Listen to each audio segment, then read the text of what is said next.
In the last few years, I followed a very specific plan to be able to work with my dream brands. And in this episode, I'm going to spill the secrets.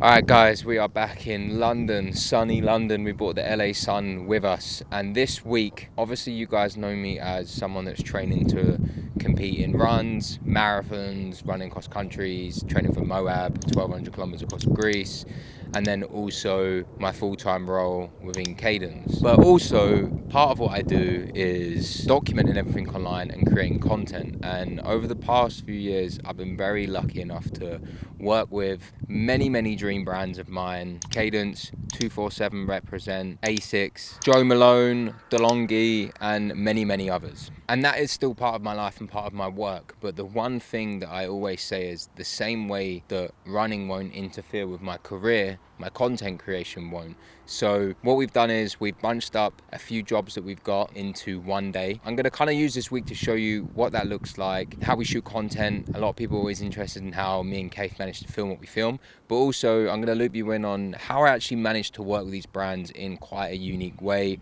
I'm not really someone that posts ads and do ads online, as you guys know, and I've been very fortunate enough to secure long-term retainers and partnerships with brands, and this was very intentional. Back when I had 3,000 followers, I told people I was going to do exactly that, and I think a lot of people thought I was crazy, but then I executed it. We're going to use this week to show you what things are looking like moving forward, but also I'm going to take you back to very early days and how I planned and structured everything from content leading up to my run across Cyprus to how I managed to work with these brands that I really aspire to be connected with and associated with. So I'm spilling my secrets, guys. I'm going to let you know because it's one of the questions I get asked the most is how, I'm signed to 247, how I'm signed at Asics. So yeah, I'm going to hopefully help some of you guys get into a similar position.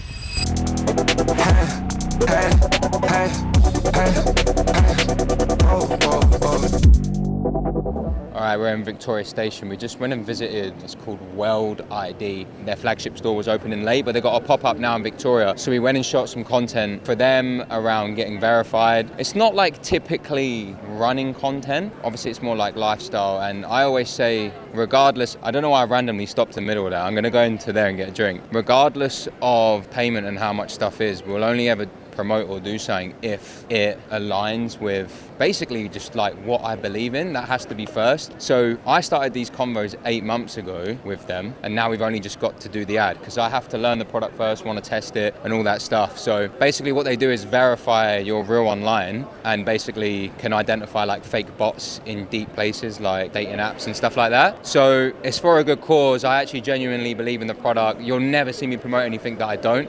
So we just went and got and shot some TikTok content for them, wrapped it up in literally less than 20 minutes. The main thing that me and Keith make sure we do is we go in with like shot list, script, everything done. Not because we're rushing, but because we're just super efficient. That's all wrapped up, straight back to work now. I need some caffeine first. All right guys, it's 5:30. About an hour and a half into this run. Gonna get 30k today. Just wanted to show you this beautiful view and why I love running in the morning. Just can't beat a good sunrise or sunset, can you? Whew. Big mileage week this week, quite a bit on. Going to shoot some content for Keith today for a brand called Rider. It's quite cool as well because I love when I get to work with a brand that where their product would be, they'll let me do it in my own style, so it doesn't feel like an ad, if that makes sense. I'm just making one of my videos that I'd kind of make anyway, so we're doing that. And then we're heading to spend an evening with DeLonghi, long-term partner of mine. We are heading with the crew that are going to be supporting Greece, my project. Yeah, it's a bit of a dinner, an initiation, bit of content, and just kind of celebrating the partnership. So yeah, it's going to be an exciting evening, but I thought I'd get the mileage out of the way with early doors. So really can't be arsed today, I'll tell you that, but it's got to be done. Some words of wisdom off the back of that. I think a true judgment of character isn't how you behave when things feel easy and everything is going your way. It's how you behave when things aren't. Look at that. Of course, you feel good when you got energy and you can get out of bed and you're not worried about having to do the run, and it's really who you are on these early mornings when you don't want to do it, when staying in bed sounds like a plan and you gotta decide at the crack of dawn what type of person you want to be. Do you want to give in to your weaknesses, or do you want to have integrity and do the things you said you were going to do? Because ultimately, who you are when things are tough, that's your true self. So I know that sounds deep, just for a morning of running, but it's how it is sometimes.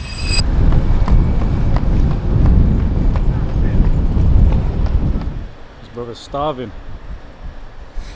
35 km, Josh finally eating something. Literally woke up at 3, started running at 3:30, did 30k, did some emails, straight in an Uber, coming to the city, went into Soho House quick, said hello, went and shot this video for Ryder. Now we're getting straight in an Uber, going to pick up a car, going to pick up the guys, and then going to the DeLonghi thing tonight, so full on. Had a message about product. Check's been good, it's been a good year. Welcome to the new crib. That's nothing joking. No, we're at Avington Estate with DeLonghi. This gaff is mad. DeLonghi are one of my favourite brands to work with. I've probably said that 1,000 times. It's not even like a transactional thing. They're just sick people and we just hang out and have fun, and they're supporting the grease run and all sorts. So we've got this crazy house. Tell you what, we're gonna go into a whole B-roll of the house here.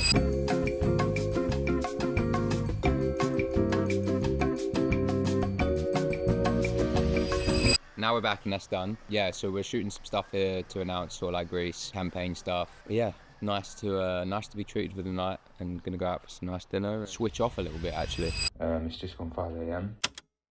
Just finished 10k on the treadmill. It's nice when a brand takes you somewhere where there's like ways you can actually work out still. So shout out DeLonghi for that. Now gonna go outside, do a bit of running with Mo before we get into a morning shoot. Yeah.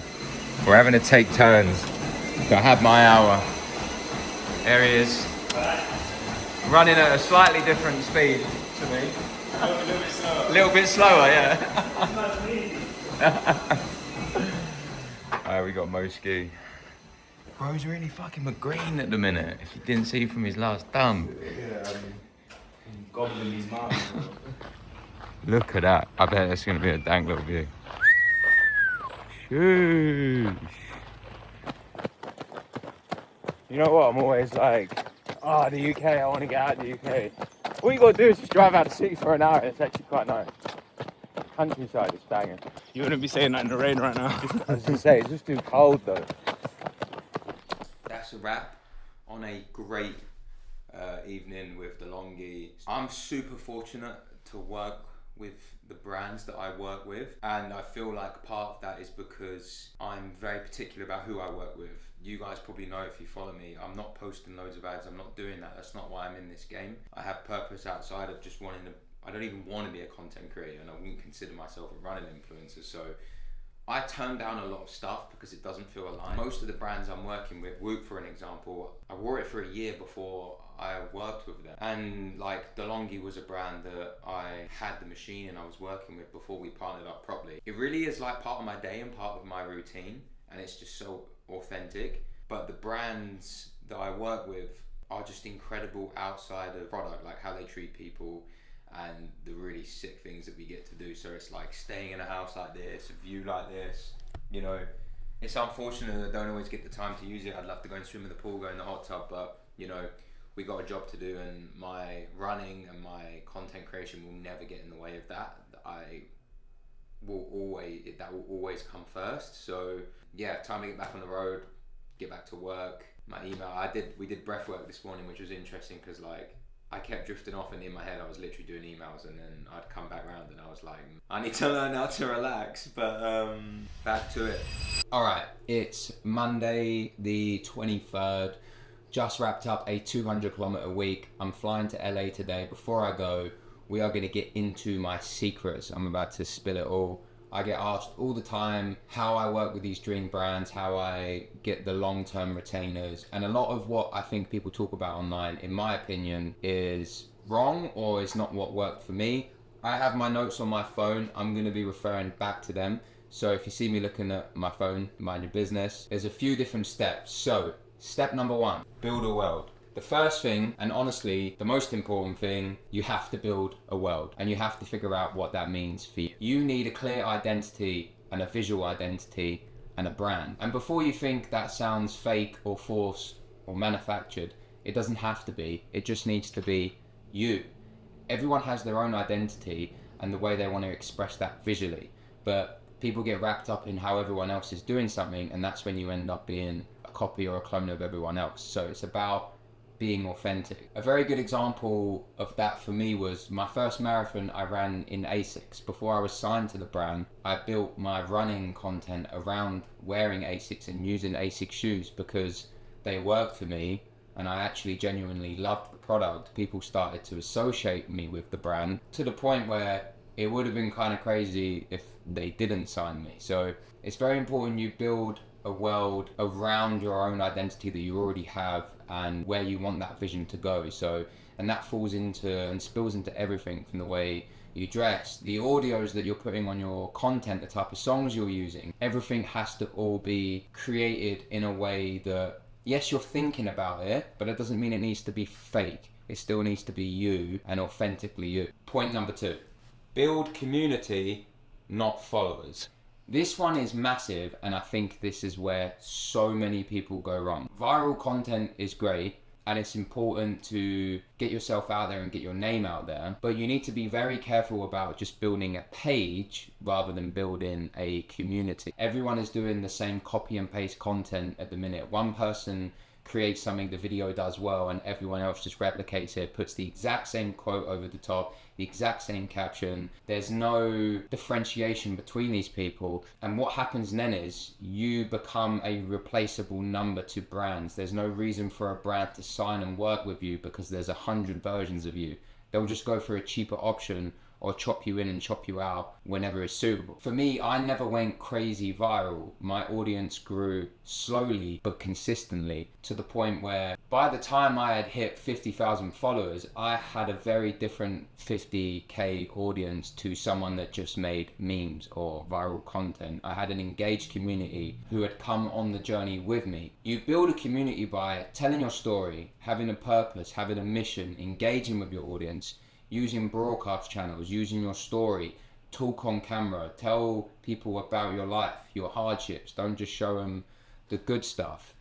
Giveaways, give back to your community, ask them questions, engage with them. If you're constantly just putting out viral content that everyone else is doing, you really have no uniqueness about you, and it makes it a lot harder to work with brands or have an engaging community because, you know, I hate to say it, but you're the same as what everyone else is on the feed. So there's really, you know, you have to stand out. That might mean that you grow a bit slower. It might mean that it takes another year. For me, a lot of my friends their accounts were blowing up, and that's great, but it's not everything, you know.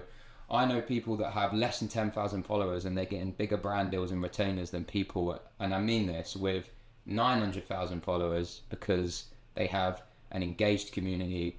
They haven't just grown followers. And the brands that I work with and the brands that you work with want people that can pull people in real life. More than ever, analog and offline matters just as much as online. Community is a massive driver at the minute, and brands want people that can bring people to a real space, make them feel heard, make them feel supported, make them feel listened to, meet and engage with people. And you have to have a personality, you have to have a voice, and you have to have character enable for brands to trust you to be able to do that. Okay, step 3. But before I give you that next step, I've realized that over 50% of you watching are not subscribed to this channel. So please subscribe now so I can keep growing, keep giving you all these insights, and helps me support the page. So it would really mean a lot if you guys would subscribe and follow along for the journey.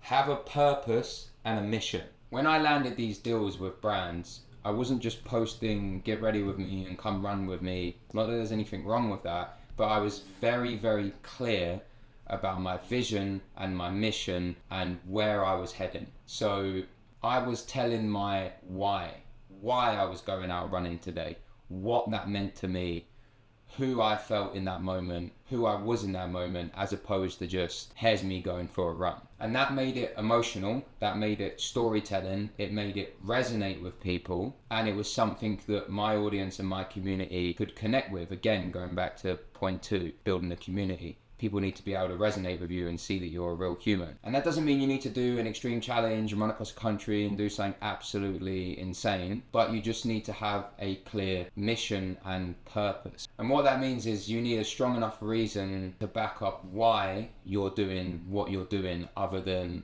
well, I just want to grow followers and work with brands. And you need to be vocal about it, because that's what makes people follow you. That's what makes people root for you. And ultimately, that's what makes people trust you, because that trust is exactly what brands pay for. Point number 4, be careful about your associations. Brands check everything. Who you engage with, who you're associated with, what you're liking, what you're not liking. And I know that sounds like a lot to think about and a lot to manage, but you have to be intentional with the way you show up online, because that's just as important as offline in the day and age that we live in. Your associations are also the brand's associations. So in order to work with a brand, you need to make sure that you are associated with the right audience and the right community and the right circle. Now, I'm not saying that you have to cut off certain people that you follow and certain friends or anything like that. It's just be cognizant of it, be intentional, and just be a bit thoughtful on how you're showing up online and who and what you're associated with. Point number 5, don't give it all away for free. This is something that I really had to think about. You can subtly feature a brand, you can wear their kit, you can tag them in your content, and that is part of the world building, and that's absolutely fine. But don't go above and beyond for free. Because if you're constantly going above and beyond, you're blasting these brands over all your content, tagging them, posting them, wearing them. You're already giving them everything they want. Why are they going to pay you to do what you're already doing? Your audience is already exposed to the brand. You've already given away all the sweet stuff. Well, why would I now pay you X amount per month to do what you've already been doing for the last 6 months? And the same goes for how you show up to the real people in these brands that you want to work with. All of these brands, before I was signed to them, I was a huge fan of them and I was a fan of the people behind them. But I was always cautious to not be that overly eager, putting everyone on a pedestal guy who was absolutely everywhere to be seen. You have to walk into rooms and to events like you're supposed to be there and you're supposed to be aligned with the brand, and you're able to stand amongst the other people who are in the position that you want to be in like you're supposed to be there. And that's a much better way of gathering and gaining attention than constantly, to be honest, like pestering people to the point where it actually becomes quite off-putting because it's just too much. And if you're having to try and always convince someone why you should be working with them, you shouldn't have to be selling yourself. Your work should speak for itself. If you're in the fitness space, your physique or your fitness goals or whatever you've achieved should speak for itself. If you're having to try and force people to buy into it, it's not a very sellable product. Point number 6, play the long game.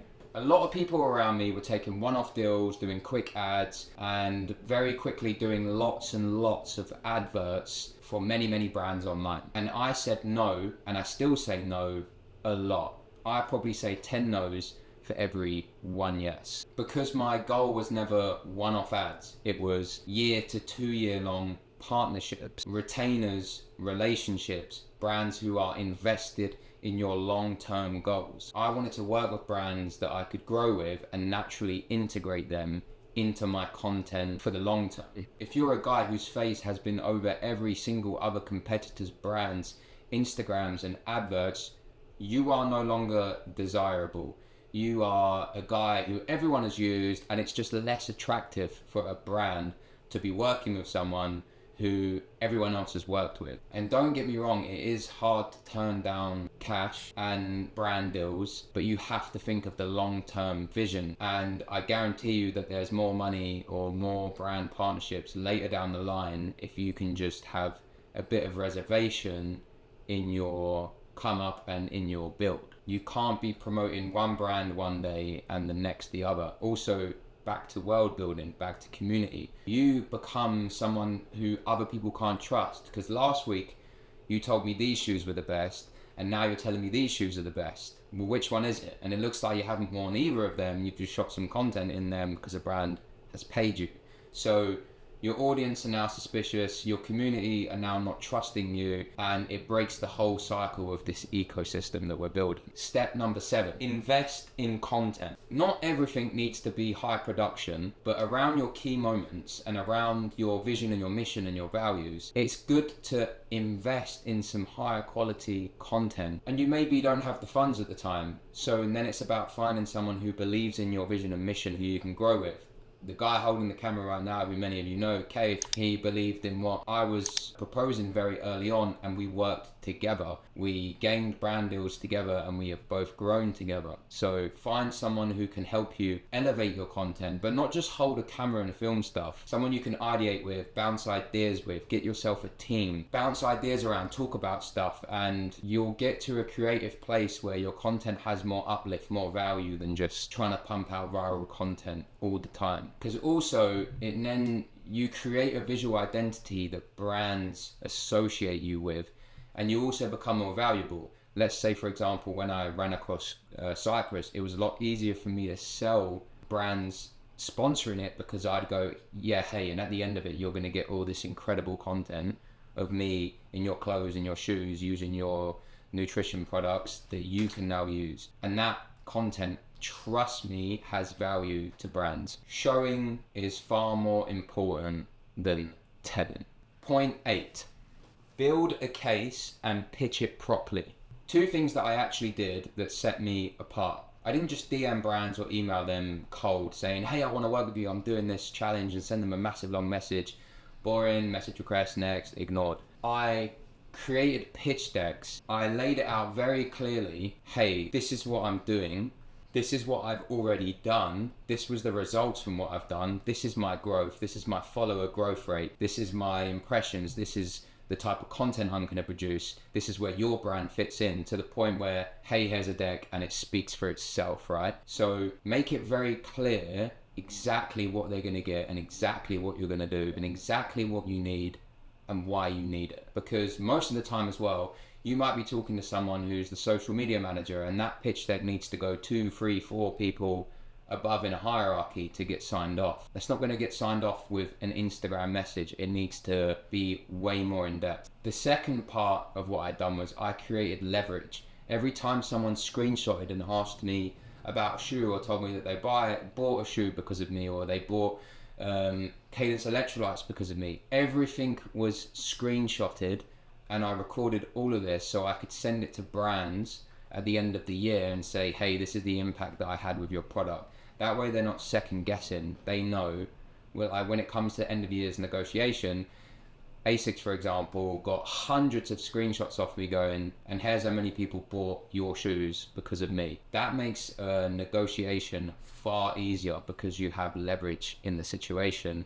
You're showing your value rather than just assuming that they know it. Okay, so that would be my 8 points. And honestly, to pull this all together, build a world, grow a real community, have a mission, be loud about that mission, play the long game, don't become a billboard, and when the time comes, show up with A, a plan, and B, the receipts. This is a long game. Don't rush, don't panic, just be yourself, be consistent, be authentic, think outside the box, and be very clear about where you are going. And I promise you, the right brands and the brands you want will find you if you follow that structure. Think about many people online who are some of the biggest creators globally. Take Sam Sulek, for example. He was doing absolutely everything that would argue is not going to work when it comes to content, just like half-hour, completely not chopped up clips, no sound bites, no nothing. But he was authentic and he was himself, and after a few years, he's arguably probably the biggest gym influencer creator online. So I saw a guy the other day, shout out the Sticky Tokaby Pudding guy, STP. The guy's gained like 70,000 followers overnight because he's authentic and he's in his own lane. He literally is building a world off of reviewing sticky toffee puddings. So nothing is off the cards. Everything is up for grabs. Be yourself. I've got to go because I need to pack. But if you found this valuable, please like, please subscribe. It really helps me continue to grow this page and keep making this long form content that hopefully you find valuable. You might have seen this big stack of shoes here. A lot of people have been asking me about my shoe rotation, what shoes I wear, my favorite pairs. So let me know if maybe I should do an episode on shoes next. But gonna love you and leave you and see you in LA next week.